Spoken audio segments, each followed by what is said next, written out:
The St. Louis Blues had a 4-3 overtime win against the Vancouver Canucks last night, but yet I find myself annoyed. Hey, this is Brayden Chen. Subscribe to Locked On Blues. You're Locked On Blues, your daily podcast on the St. Louis Blues. Part of the Locked On Podcast Network, your team every day. And welcome back to Locked On Blues. Today is Friday, March 21st, and I am your host of Locked On Blues, Haley Taylor Simon, talking to you all things about our St. Louis Blues here on the Locked On Podcast Network, your team every day. Today on Locked On Blues, I'm going to talk to you about that 4-3 overtime win against the Vancouver Canucks. Justin Faulk, we need to talk. And of course, my favorite Fridays segment, my only consistent Fridays segment, Are We Feeling Blue? Where we discuss if this was a good week or if this was a bad week for the St. Louis Blues. I kind of have a feeling that this might be more of a positive episode today, because I am still annoyed about a few things. And if you want to find out why I'm annoyed, stay tuned. But first, today's episode is brought to you by FanDuel. Right now, new FanDuel customers can get $200 in bonus bets if your first $5 bet wins. The Blues had a 4-3 overtime victory last night. A game that was probably one of the best games of the season. It was the most energetic. It was a great game, okay? However, what I want to tell you is this. It was still a game that annoyed me. It was still a game that got me fired up, and not in a good way. Here's the thing. When the Blues last night had a 3-2 lead over the Canucks, and there was less than 5 seconds left of regulation, I thought to myself, wow, there's no way this team could mess up this regulation win. This was a 4-point game last night because both the Blues and the Canucks were tied with 75 points heading into the contest with the Canucks a game in hand over the Blues. But guess what?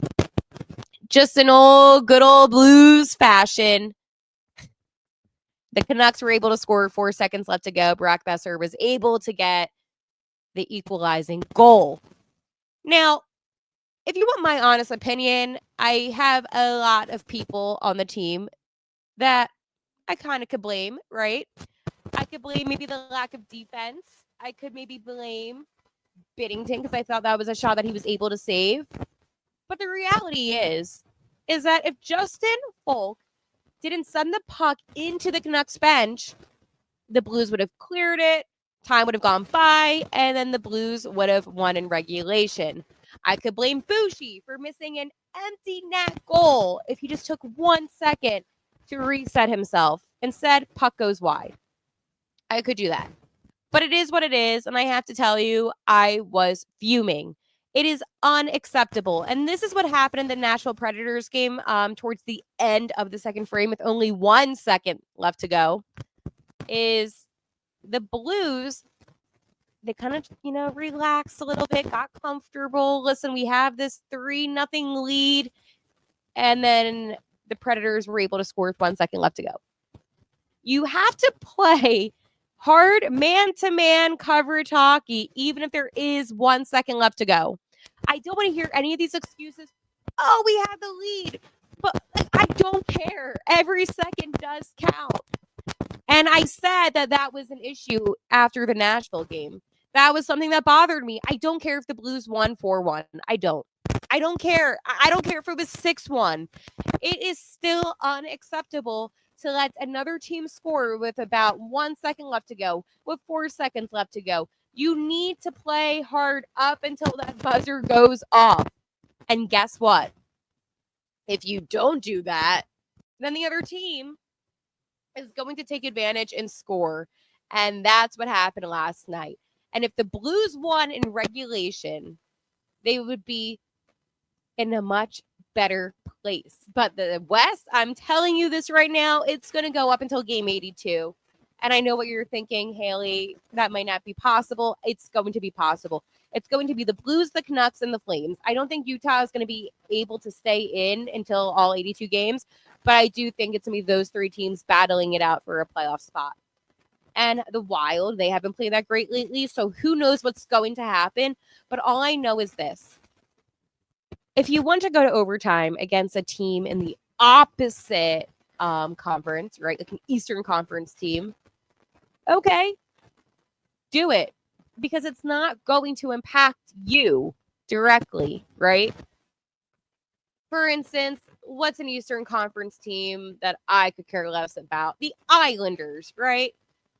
You know, and it's ironic because I think they did already this season, but it's like if you go to overtime against the Islanders and both teams get a point, that's not going to hurt you in the West, right? And I'm trying to simplify this. The main issue is last night's game, you're going up against the team that is neck and neck with you for that second wild card spot, and you had an opportunity to end it in regulation. And I think that's what bothers me. And that's what makes it worse. And I'm sorry if I'm negative. You know what? I'm not sorry that I'm negative because I feel like this is a very valid way to respond after last night's game. I do want to talk to you though about the game last night though and some of the. So let's break down the game last night in that first frame. Nobody. I have talking. Last night's game did happen in the first.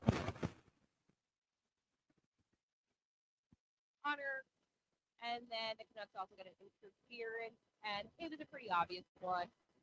Blues were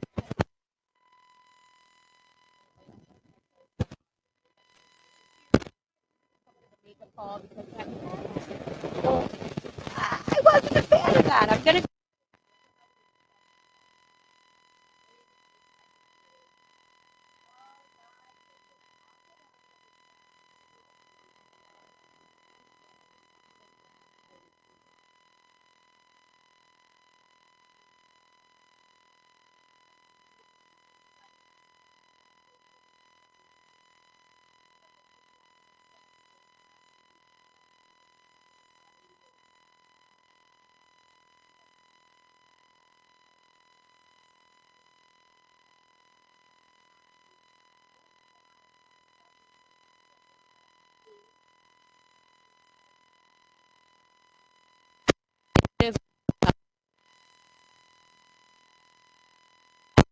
And Doug Armstrong, Blues general manager, say that he could see him being a top 6 player. So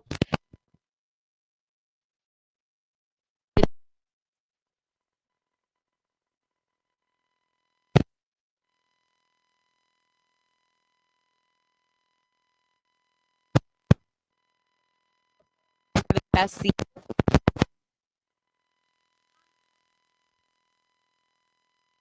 Good and bad.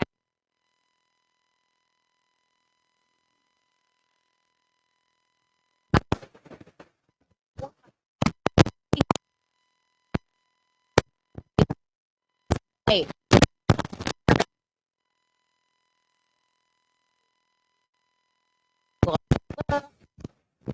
Goodbye.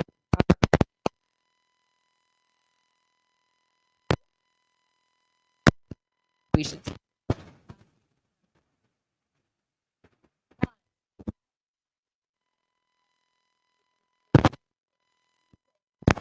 Beautiful feed from Shenner and was able to get the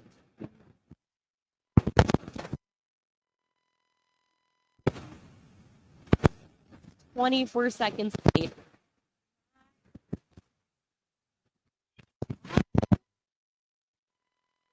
Able to give the lead from Bruzy. Actually, an amazing feed from Gordon Cairo. I highly recommend looking back at that because it was such a great. And then we talked seconds left. Again, I'm still annoyed about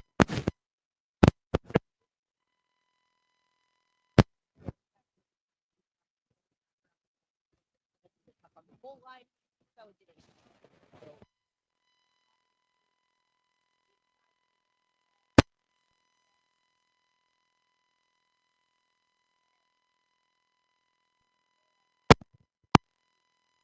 about Broberg. Philip Broberg. Thank you, Edmonton.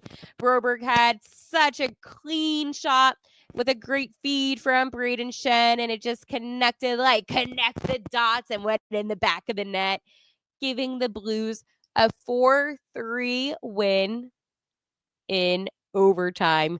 And that put the St. Louis Blues in the second wild card spot.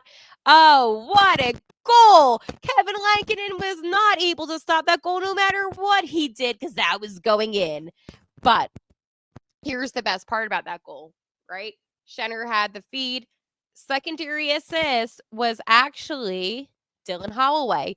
So I just want to say to the Edmonton Oilers, and specifically to the Edmonton Oilers fans, thank you.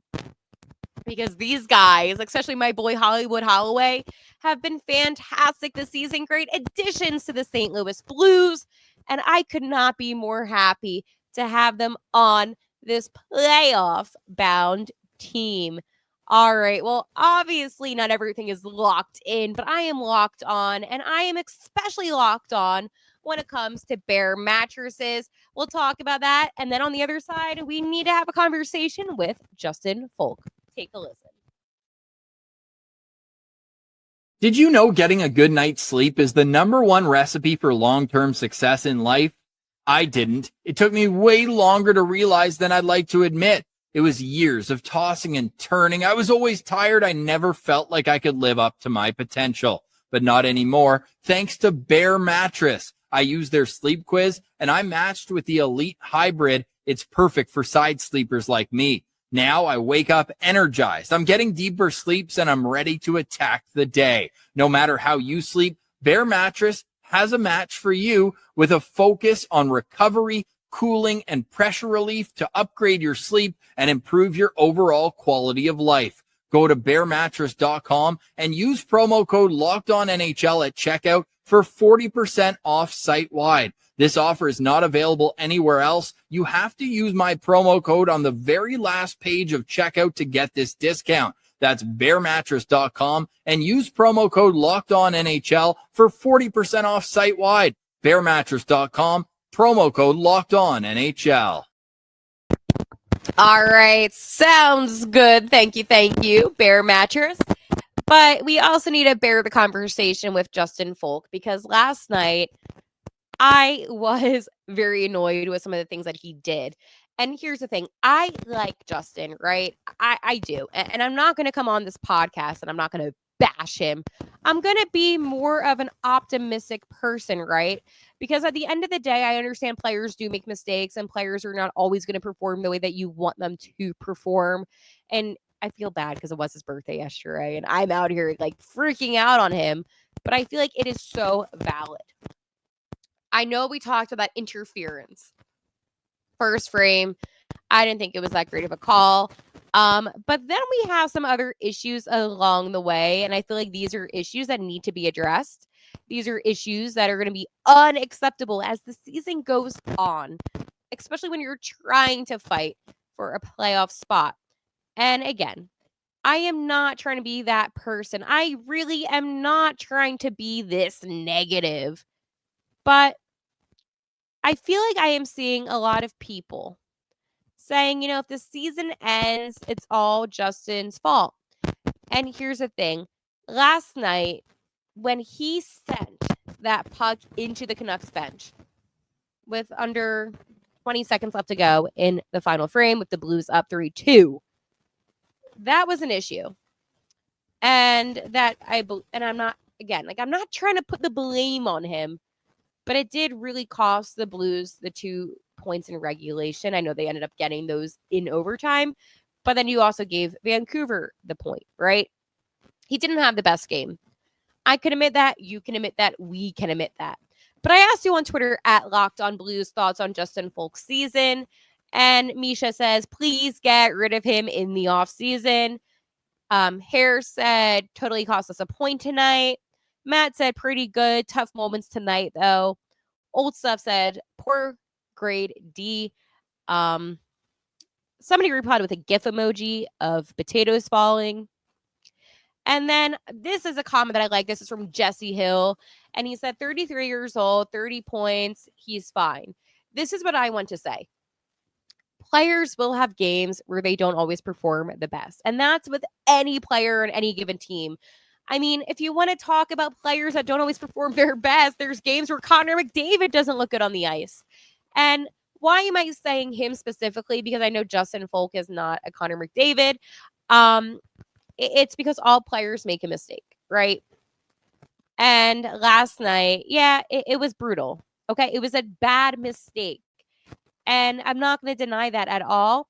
But when there's 10 seconds left, you just have to be smarter with the puck and your puck control, first off, and also smarter with time management on the ice. I understand that 100% that him throwing the puck on the Canucks bench was an awful mistake. It was not a good play. It was not smart. But he is still one of your better defenders on the team. I think that games happen where you're going to have a mistake and sometimes it could be costly, but that's what team sports are. You can't always count on every player to be perfect all the time. Being said, last night's game, there was a couple of ugly situations. He had a shot on goal that I don't know what he was doing. It just was not good. He has to take his time. But either way, I can't be too mad at him, right? Because mistakes do happen. And I feel like he's gotten a lot of hate on social media, and I understand that. But I don't know. He's better than he is worse. And I think that's where the bottom line comes down to. And there's been times where, and we know I love Robert Thomas, where he makes mistakes on the ice, but I don't see the fan base turning on Robert Thomas. So I feel like people are turning on Justin Faulk because of the importance of last night's game and why maybe he gets more of a call out is because of the fact that it was against the team like the Canucks, a team where you really needed to get that win in regulation. But I also can't blame him. I can't do that because it is a team sport. Yes, that was very frustrating. It was annoying, and I did not find myself in the best mood after that. I was annoyed, and I'm going to be annoyed. But it is what it is because the Blues at least got the 2 points. Now, I feel like it would have been a completely different conversation if the Blues did not get the 2 points in last night's contest. And that would have been a problem where I would have been like, okay, well, we need to do something about this because it's so, so, so important for the Blues to get every point possible. But last night's game, as I said, it still was a win. And I still want to say, I believe Justin is still a great player. This doesn't change how I feel about him on the ice. I mean, last night on the ice, I do want to say he was -3. I know not great. So it was brutal. He had 2017 last night. He was on the ice for about 24 minutes. So last was off.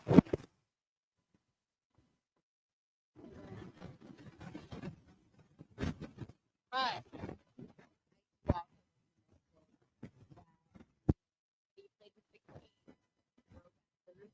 that one, right? He basically is doing the same thing that he's doing now. So I don't feel like there's been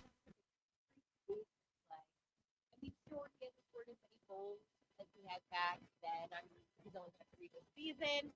And then we take a look back at some other years in 17. Some where you're really looking to get out of him. He's more of a defensive-minded player, which is a good thing to have from a defensive player. I feel like a lot of players these days, they're kind of like, just really focused on being able to be a two-way defensive player, not just purely defense. Shoots right. He's fine. Again, I'm not upset. He's next season he'll hit his 1,000th game. Woo, he has 968. I did not realize he was that close. But the point being is, let's just keep it for how it is. Mistakes happen. The Blues still won. They still got the 2 points. And I am still very proud of the St. Louis Blues team. Well, we all know how excited I am about this, right? But I'm going to be doing my favorite Friday segment. But first, I want to talk to you about my friends over at 5 Hour Energy. Daylight savings snuck up on us again. And if you're feeling that lost hour of sleep, like I am, 5 Hour Energy has your back. The extra sunshine means more time for fun, but sometimes you need a little boost to power through. Whether you're staying up late watching the NCAA tournament, squeezing in a round of golf after work, or just trying to keep up with your busy day, 5-Hour Energy gives you that quick, refreshing pick-me-up whenever you need it. I've been staying up late watching a lot of hockey, and the 5-Hour Energy helps me keep me up and alert the next day. So this is what I need you to do. Head to 5hourenergy.com to find over 15 flavors to choose from, including watermelon, blue raspberry, and peach mango. You can even build your own 12-pack or 24-pack, and it will get delivered right to your door. Need one now? Grab a 5-Hour Energy shot at your local grocery convenience store. They're everywhere. Stock up today and stay energized. Well, I can tell you this, I'm a little bit energized when I see that wild card spot being filled by the St. Louis Blues. That is right. Our boys in blue have that second wild card spot right now. And that is giving me all the energy, all the momentum that I need. I love it. It is a beautiful sight to see. I am looking right now at this, and it is beautiful. The 77 point St. Louis Blues under the 83 Minnesota Wild, second wild card spot, Central Division takeover. What is good, West? Because the West is the best, and I truly do believe that. And right now, those St. Louis Blues would be in the playoffs if they began today. Unfortunately, they don't begin today. I am excited. I am pumped up. Stop the season. Begin the playoffs now. I am so ecstatic. I have to tell you, I am so ecstatic. This team has what it takes. They really do. All right, before I lose my voice, let's go talk about the reality check that we have here. It is interesting out in... It's interesting, right? Because you have the Blues right now, 77 points. And I'm just going to kind of go over the Central. Winnipeg Jets, 100 points. Dallas Stars, 90. Avs, 87. Then you have the Wild at 83. And then the Blues at 77. So here is the thing. The St. Louis Blues have the ability to get that first wildcard spot. I know. Haley, that's crazy. I get it because I was not expecting that either. But I do believe they can do that. The Pacific, I have to tell you, I am really surprised about the lack of points put up. I mean, the VGK, they're leading with 88 points. Then you have the Oilers with 85 and the LA Kings with 83. But anyways, let's talk about where we stand. So obviously the Blues have those 77 points. Well, 1 point behind the Blues is the Vancouver Canucks with 76. Calgary has 75 points, so 2 points behind. Utah, you cannot count out Utah. 73 points for the Utah Hockey Club. Anaheim, 68. Seattle Kraken, 65. I don't think Seattle's going to get it. But anyways, when you look at these other teams behind the Blues, you have to be a little bit worried, kind of on guard, I would say, because it really is anyone's game. Being a point behind or 2 points behind, it really isn't that big of a difference. So anyone can take over. So what I'm going to do right now for you really fast is I'm just going to tell you what's going on tomorrow. The Canucks are in New York taking on the Rangers at 1, and then on Monday they're taking on the New Jersey Devils. You really need to hope that these metropolitan teams are able to win and continue to help, I would say, the Blues with being able to prevent these teams from getting points. So if you want to tune into any of those games, I recommend tuning in and making sure that the Metro teams are staying on top. Obviously, the Calgary Flames are another team because they're 2 points behind. Still, it makes a difference. And the Flames, they have tomorrow the Islanders. Yep. And then they have the Kraken on Tuesday. So again, these metropolitan teams, you got to hope that the Rangers win, the Devils, the Islanders, and then obviously Seattle, they beat the Flames, which is huge. But for the St. Louis Blues, my boys, we need to make sure that the Blues beat those Chicago Blackhawks tomorrow, okay? 3 o'clock puck drop if you're in the East. If you're in Central Time like me, it's going to be at 2.